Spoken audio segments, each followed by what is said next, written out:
Thank you for joining us again here on Tight Sports.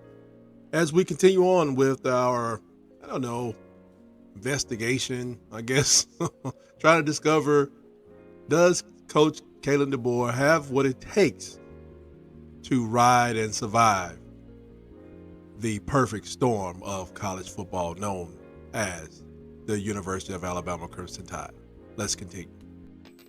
A long time ago, the host of Auburn Addicts, um, DC Wolf, we were having a conversation like after Saban was in town for a year and the team was kind of turning. We were in the middle of the 2008 season. He said, "Man, you just think about what's going on." He said, "Let me see what's going on with y'all at Alabama. It's like you got the coach up here now, then you got this talent coming in, then the fans." And I said, "It's like a perfect storm." He's like, "Yeah, like a perfect storm." So that's I wanted to talk about when Saban arrived, his pedigree, the talent pool, and the rabid fans that create their own hats by letting it lay in the sun for months, and it was an all black hat. Now it's something you can't get. Because that's how much I care about the University of Alabama. I created this color on this hat that they may try to redo, and I don't have a copyright on nothing they can. But Saban's first coaching job was at Toledo. He was 9-2. Then he went to work for the dark side in Cleveland. I do mean the dark side because we can't stand no Cleveland Browns up here. I'm glad they lost the way they lost the other day. So anyway, 9-2, he went to work for old Darth Vader over there in Cleveland, old Belichick, and then he went to Michigan State. At Michigan State, he played around there for a little while. He was 43, 26-1. That is 61.5%. Not horrible. This year was 9-2 again, just like it was at Toledo. And I don't know what Michigan State was thinking. I'm not even going back to that, but they hired him. So he goes to Michigan State, 8-4, 10-3, 8-5, 13. I'm sorry, not Michigan State. At Michigan State, he was 43-26. Then he went to LSU. I think he thought, I get better players, I can get better results, and he did. So he was 8-4 that first year. Then 10-3, 8-5, 13-1, which I think was the national championship year. Then 93. And when you look at that, that percentage seems to be better, a lot better than the one he had at Michigan State because he had better play. Then he went into the Dolphins and it was 97. Then the next year, 2006, he experienced his first losing season as a head coach. 6-10. Now, it could have been the people say, if he had Drew Brees at Miami, maybe things would have been different. It would have been different. I don't know. But, they didn't clear up Drew Brees' lead charges. As you see, Drew Brees, Hall of Fame, Super Bowl MVP, if I'm not mistaken. And then Nick arrives in Tuscaloosa after leaving the Dolphins. There's a little misunderstanding. I call it a misunderstanding about whether but he came on down, and it was a big crowd. Everybody was crazy. They was out there going crazy. He was arriving in Alabama, wanted and needed, but he was coming off a losing season. First bad season. I think that title he got at LSU really made him attractive. Like, at least he understands the college game. But let's look at this. Remember I said that DeBOER has a 90% winning percentage as a coach? Has. Nick Saban as a head coach was 91, 42, and 1. That's 68%. 68% winning percent. But I know the title is there. But Alabama was like a spinning tempest. Huh? You seen those storms? It's a spinning tempest, and they were waiting for somebody to just control that storm. Like, Lord, peace be still. But not really. We wanted to be the perfect storm on the haters, the other 140, whatever it is, schools out there. And I think that's exactly what happened. I mean, Coach Saban came in here just stomping on folks, man. You know, dominate. I mean, Saban, his incredible work ethic. I mean, just hearing about the times when we lost to Tebow and he got on the plane and started planning to beat Tebow the next year. I should say Urban Meyer, but it was Tebow's crazy. The ability to control the boosters, because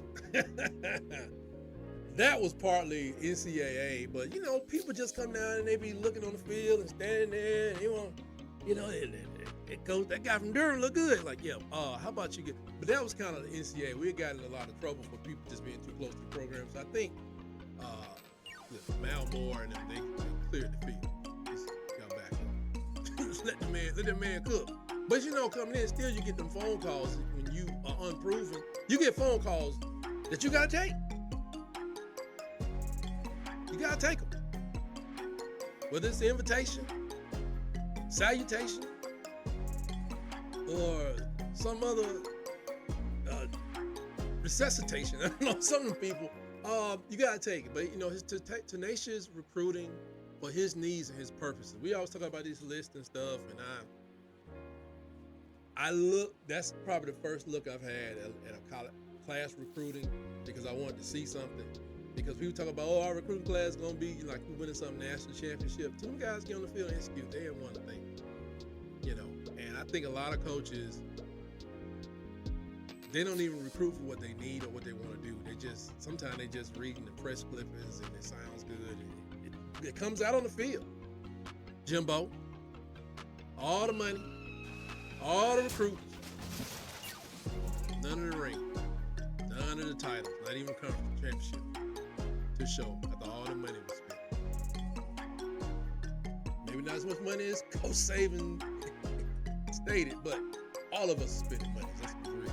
And you allegedly spent more than most. But not only his ability to recruit players and talent, but his uncanny ability to find the coaches eventually. Not all of them have been home runs, but find coaches, coach after coach after coach that have worked out. You would think somebody that won 6 championships in 11 years, you think he had a pretty, in 50 years from now, they say, man, that was one heck of a recruiting staff, coaching staff. No, it wasn't. That was a busload of characters on the defense and a busload of characters on the offense. I remember one coach after the 2009 championship, when he went on to another school, he was just saying it was great, loved it, would love to do it, wouldn't trade it for anything else, but he said he didn't ever want to do it again. He said some things it shouldn't cost that much. That's the kind of work ethic that Coach Saban demanded of his staff, and because that's the kind of stuff he put on himself. He did more probably than they did. But dude, after the guy got the first ring, he was out of it. So I'm gone. Can't come back. None of this foolishness. I don't know if he probably trains his work ethic. I'm not saying he had a bad work ethic. You know, it was the story about Tony Dungy telling people, you and I are going to have problems if I lock the building at 6 p.m. and I find you in here. Something like that. Well, that worked for him. They don't work for everybody. He believed in a lot of family time and Coach Dungy. And I guess, everybody around their household's different. Possibly Coach Saban thought, I'll just make it up on the lake about a month straight. It'll be all right. So, I think Coach Saban also mastered publicity, whether it was talking about players getting arrested or, hey, what happened to, that ain't none of your business. He says he ain't here no more. And, there you go. He's All-American at Tennessee, getting drafted in top pick, whatever, leading NFL in rushing. He used the rule book like a lawyer to overcome, basically, Coach Gus Malzahn. It was a high-speed offense that was, they lived in the gray area. Well, Coach Saban put all the film and stuff together and brought their butt and football back into the gray area. And I thank him for it, because it was ridiculous. We were getting to the point where if they had not changed these rules, we'd probably be at the point. Gus Malzahn probably would have got three championships as a head coach, and we could possibly be watching scores at 85 to 72. I mean, just don't even put defenses out. Let's make the fields like this and see who can climb over the hills without getting tackled, because it was getting ridiculous out there.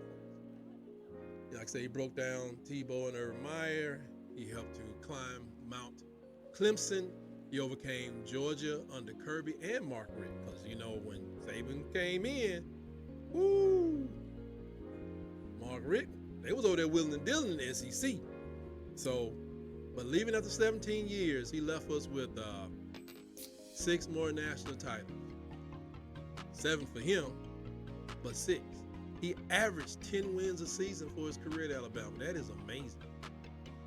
Reportedly, he has produced more All-Americans than anyone ever in football. That's probably combining LSU as well. And in 2022, Alabama had more players playing at one time in the NFL than any other school ever. And that was 70 players. Last time I checked, I think there are 1,600 players in the NFL, if I'm not mistaken. I don't know if that's scout team or whatever, but you got 70. Is that 5% of the league come from one school? That's a lot. And 12 SEC titles, 0 losing season. And his winning percentage, career winning percentage, as he walks out of the University of Alabama, well, sort of. But he leaves the title as coach of the University of Alabama. 81%. Now, I'll tell you, I think in that concept of the perfect storm, Coach Saban brought something to the table. Mixed it in what was already there, legacy, tradition, and people that really believed in the program, and talent. Because I can tell you, I think they really hired Mike Shula to keep our talent level at a certain point. And it really helped Coach Saban when he came in. So you had this perfect storm brewing. And I think that the university, all up working together, it brought Coach Saban up to legendary status, greatest coach that ever did it. If he's not, please let me know who it is. People talking about Pete Carroll. Get out of here. Get out of here. You cannot be known. When I say Nick Saban, you can say something silly like he got a helicopter, but it wasn't like everybody else helicopter, You can say, oh yeah, he oatmeal pies. If I want to say something silly about Coach Saban. When I say Coach Pete Carroll, you gotta say the worst play in the history of the Super Bowl. And plus, he got caught at USC. They stripped away a bunch of his wins. I'm not sure what the title. One of the doggone Heisman Trophy he got is out of there. They should give Reggie his stuff back. But anyway, greatest coach ever. College coach, yeah. So, yeah, 4 Heisman trophies there. And these are 2 interesting facts that I found out today. They said that since 2008 to 2022, Alabama will found itself at some point during the season ranked number 1 from 2008 to 2022, eclipsing the mark previously set by Miami. I don't like them either. Don't like University of Miami. Talk too much noise for me. Anyway, Miami's record was 6 years long.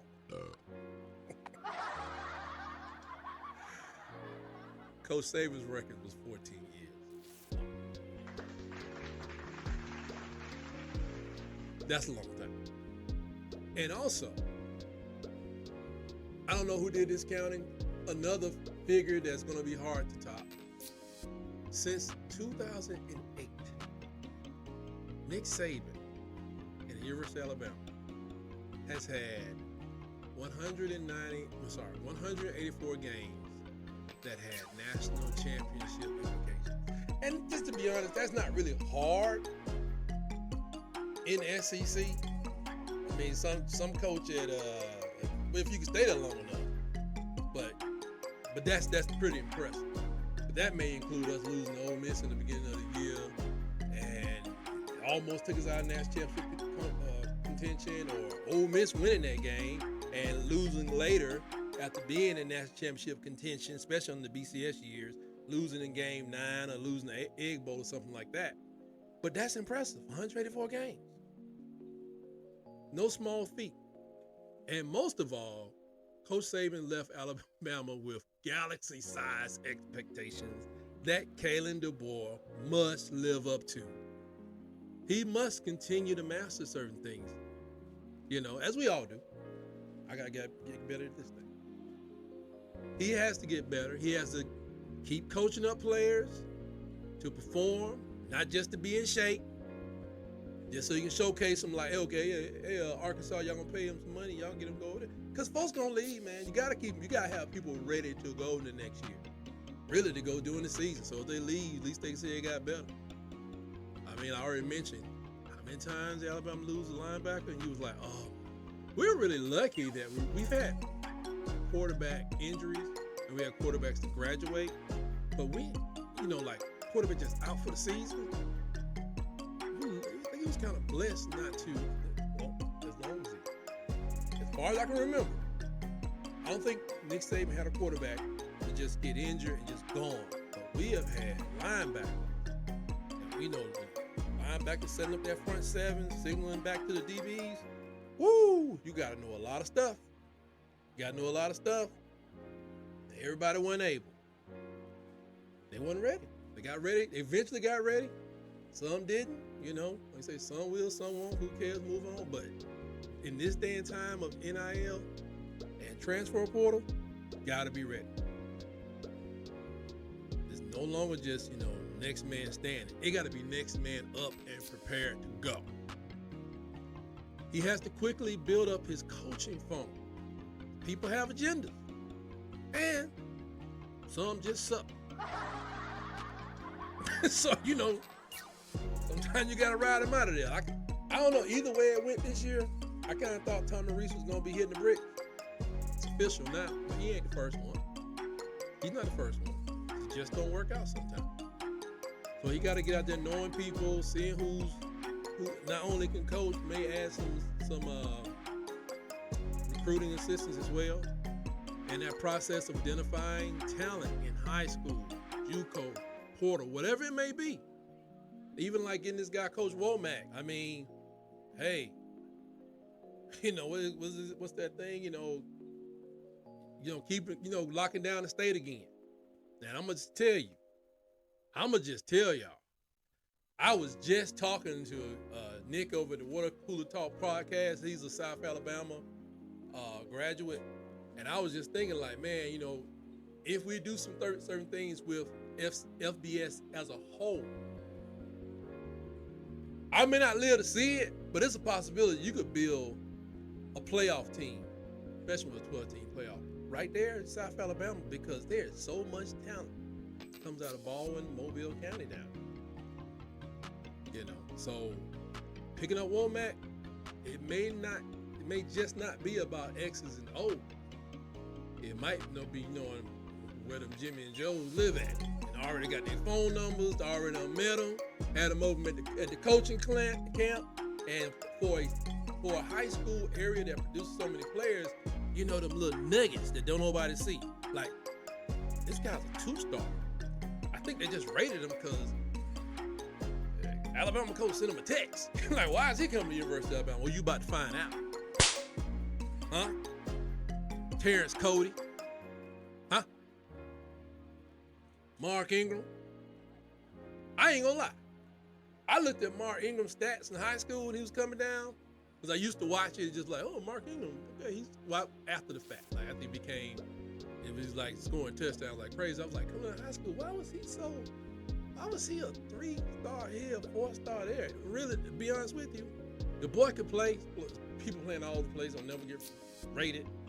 But the thing is, I think his profile, who his father is, he probably was a straight 3-star.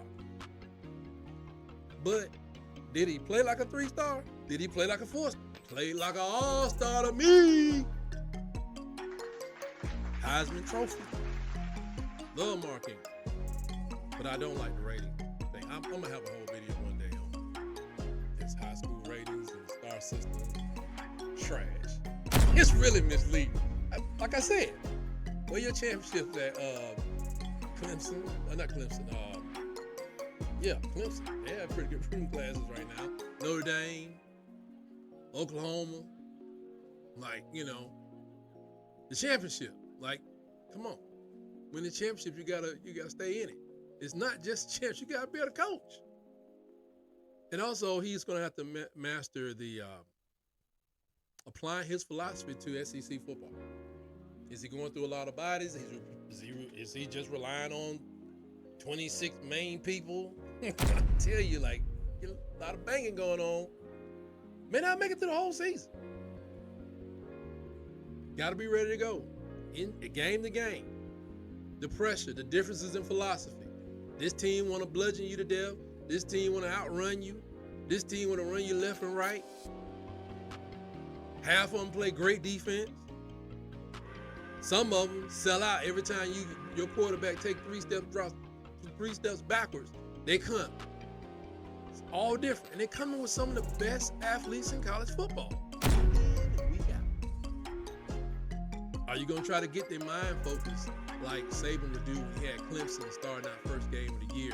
And then they went to other schools. Then nobody wanted to play. Then they talk about our non-conference schedule. Get out of here. It's trash. The people didn't want to play. Huh? They knew what was going to happen. You know your team wasn't going to be that ready. Get Tommy Bowden on the phone. He'll tell you. Don't do it. Don't sign that contract playing Alabama under Nick Saban first game of the year. But he did it because of focus. Just like with Texas. Went out there. People don't know their assignment. What happened? You take a L. But once they lose, you got their attention. That was another Nick Saban gem too. When he took a loss.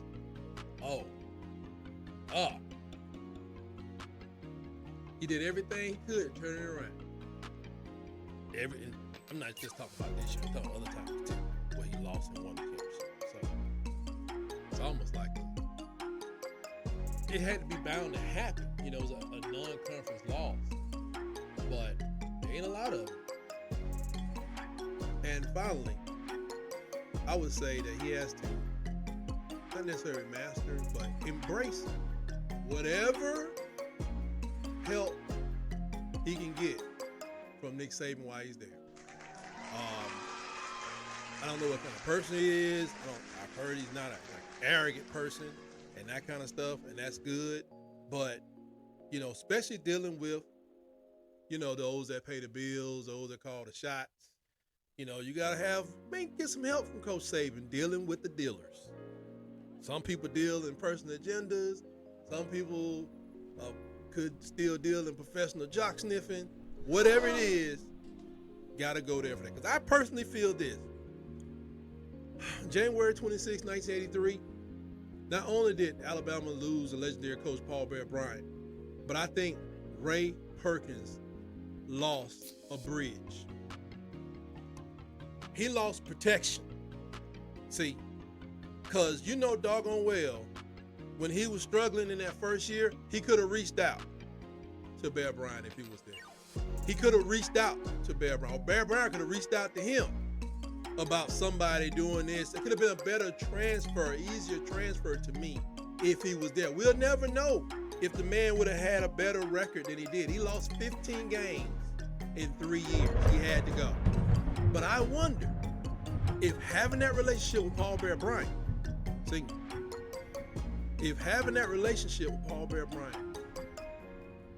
if that 15 losses could have been reduced to 7 or 5. And in those days, 5 games across 3 years, I think that'll be enough to give him a 4th, 5th, 6th year. I just always wondered that. That's why when this whole thing happened, I'm like, I was so happy when I really perked up after the championship once I found out not only who the coach was after I investigated, when they said that Coach Saban would still be with the program. I don't know about all that NIL and car dealerships and money and S Corps and C Corps. I don't know nothing about all that. Please buy a Mercedes or Ferrari at your nearest Sabre dealership. I don't know about, but this program is not sponsored by Mercedes. But I really perked up when they say he's going to be around. But I don't think he's going to be around there forever. He has businesses all over the place. But maybe he can give him a lot of information over the next 2 years to help him be a more successful coach. So now you have not just a rumbling tempest in the college football ocean that was taken over by Nick Saban that became a mighty storm, or became a perfect storm. You got something that's cataclysmic for your non-University of Alabama football program. And I love every minute of it. So that's all I got for right now. I just wanted to get this out there as my overall feelings. I'm going to be chiming in on the coaching staff, just saying who they are, not making no analysis, just trying to see if I can see the logic behind it. I already told you, Coach Womack being in Alabama, Mobile, no-brainer. But I will be checking in with you guys, and I think on Sunday I'm going to start hooking up with the fellas at the Water Cooler Talk Podcast. A little bit of a tongue twister from my Alabama accent. And Auburn Addicts, and we're going to do something on Sunday to kind of just let everybody know what's going on in the landscape of college football. But I do appreciate you checking me out. And always remember, roll, tide, roll.